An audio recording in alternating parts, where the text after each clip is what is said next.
नमस्कार। मैं पंडित गणेश ठंगवाल स्वागत करता हूं आप सभी का आपके अपने YouTube चैनल ज्ञान धर्म संगम पर। तो दोस्तों, आज की वीडियो में आपको बताऊंगा दुर्गा पूजन का महत्व और साथ ही माँ दुर्गा के नवरात्रि में 9 दिनों के अलग अलग भोगों के विषय में। तो जो लोग चैनल से नए जुड़े हैं वो लोग चैनल को सब्सक्राइब कर लें। वीडियो अगर आपको अच्छी लगे तो वीडियो को लाइक करें, शेयर करें, कमेंट बॉक्स में आकर कमेंट जरूर करें। तो दोस्तों, कलयुग में गणेश जी और माँ दुर्गा को प्रत्यक्ष व प्रधान देवता कहा गया है।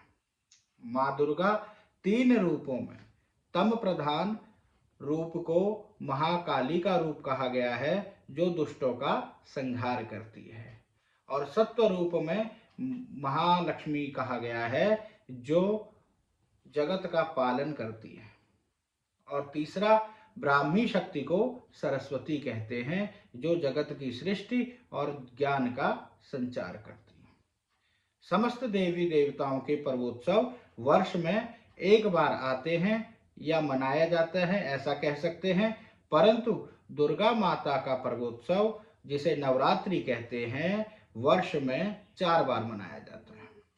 चैत्र मास में, आश्विन मास में, आषाढ़ मास में व माघ मास में 4 बारी दुर्गा माँ की नवरात्रि पर्व आती है। नवरात्रि इसमें आश्विन और चैत्र मास के नवरात्रे अधिक प्रचलित हैं, क्योंकि प्रत्येक व्यक्ति इनको करता है। परंतु माघ व आषाढ़ मास की नवरात्रि को गुप्त नवरात्रि कहते हैं, इसलिए इसके बारे में कम लोग जानते हैं। दुर्गा पूजा 3 प्रकार की होती है: सात्विक, राजसी और तामसी। तीनों प्रकार की पूजाओं में सात्विक पूजा का विशेष महत्व है। दुर्गा उपासना के भी 3 प्रकार बताए गए हैं: पाठात्मक, जपात्मक और हवनात्मक। तो पाठात्मक, जिसमें दुर्गा चालीसा, दुर्गा सप्तशती और दुर्गा के आदि स्तोत्रों का पाठ किया जाता है, उसको पाठात्मक विधि कहते हैं। जपात्मक विधि में, जपात्मक उपासना में नवान मंत्र का और दुर्गा के अन्य मंत्रों द्वारा उनका जप करके जो उपासना की जाती है, उसे जपात्मक उपासना कहते हैं। हवनात्मक उपासना माँ दुर्गा के बीज मंत्रों द्वारा, महा दुर्गा सप्तशती के मंत्रों द्वारा जो हवन करके माता का उपासना की जाती है, उसे हवनात्मक उपासना कहते हैं। किसी भी प्रकार की उपासना से पूर्व माँ दुर्गा के पूजन को अनिवार्य और आवश्यक रूप से करना चाहिए। प्रत्येक मनुष्य को अपने व अपने परिवारजनों के कल्याण के लिए प्रतिदिन दुर्गा पूजन पूर्ण विधान से करना चाहिए। माँ दुर्गा समस्त रोग, शोक और क्लेशों से मुक्त करके पुत्र, पौत्र, धन, धान्य और सभी प्रकार के सुखों को प्रदान करके आपके सभी प्रकार के मनोरथों को पूर्ण करती है। अब मैं आपको बताने जा रहा हूं नवरात्रि में अलग अलग प्रकार के 9 दिनों के अलग अलग, प्रतिदिन के अलग अलग प्रकार के भोगों के विषय में।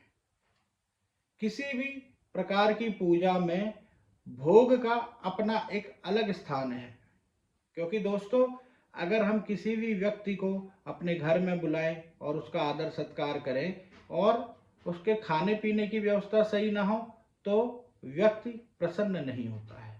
परंतु यदि खाने पीने की व्यवस्था, प्रसाद की व्यवस्था, भोग की व्यवस्था हो, तो चाहे वो देवी देवता हो या आपके घर में आए हुए कोई अतिथि हो, वो सभी लोग प्रसन्न होते हैं।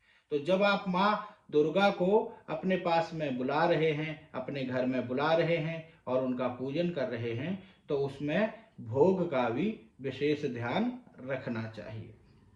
नवरात्रि का प्रथम दिवस, जो कि शैलपुत्री की पूजा हम लोग करते हैं, इसमें गाय के घी से बने पदार्थों का भोग लगाया जाता है, और साथ ही ब्रह्मचारिणी व तपस्चारिणी माँ को शक्कर मिलाया हुआ भोग अति प्रिय है। तृतीया, माँ चंद्रघंटा को दूध से बने हुए पदार्थों का भोग अति प्रिय है।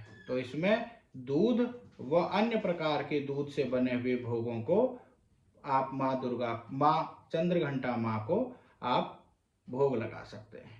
माँ कूष्मांडा को भोग में मालपुआ अति प्रिय है। इसी प्रकार स्कंद माता को केले का भोग या केले के भोग से बने हुए चीजों का आप भोग लगाकर प्रसन्न कर सकते हैं। कात्यायनी माँ को शहद का भोग अति प्रिय है, तो भोग में कात्यायनी माँ को छठे दिन शहद का भोग आप लगा सकते हैं।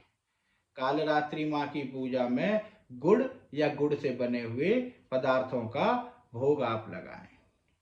इसी प्रकार महागौरी के रूप में माँ को हलवे पूरी का भोग लगाया जाता है, जो कि माँ को अति प्रिय है। सिद्धिदात्री माँ को 9वें दिन खीर पूरी का भोग लगाकर अति प्रसन्न कर सकते हैं और उसी प्रकार से माँ भगवती अत्यंत प्रसन्न होकर आपके सभी मनोरथों को पूर्ण करती है। इस वर्ष नवरात्रि का जो पर्व है वह 9 अप्रैल से प्रारंभ होगा। 9 अप्रैल को घट स्थापना करते हुए माँ दुर्गा को अपने घर में लेकर आए और विधि विधान से माँ का पूजन करते हुए माँ को प्रत्येक दिन अलग अलग प्रकार के भोगों से प्रसन्न करते हुए 17 अप्रैल 2024 को नवमी तिथि के दिन माँ को विदा कर सकते हैं। हवन करके पूजा करके माँ को प्रसन्न कर सकते हैं।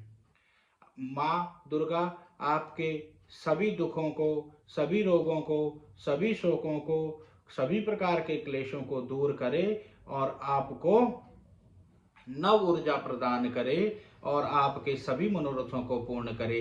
इसी कामना के साथ में जिन लोगों ने अभी तक चैनल को सब्सक्राइब नहीं किया है वो लोग चैनल को सब्सक्राइब कर लें और वीडियो अगर आपको अच्छी लगे तो लाइक करें, शेयर करें, कमेंट बॉक्स में आकर कमेंट जरूर करें। माँ दुर्गा सभी का कल्याण करे। इसी मनोकामना के साथ में आज की वीडियो को यहीं समाप्त करते हैं। नमस्कार, धन्यवाद।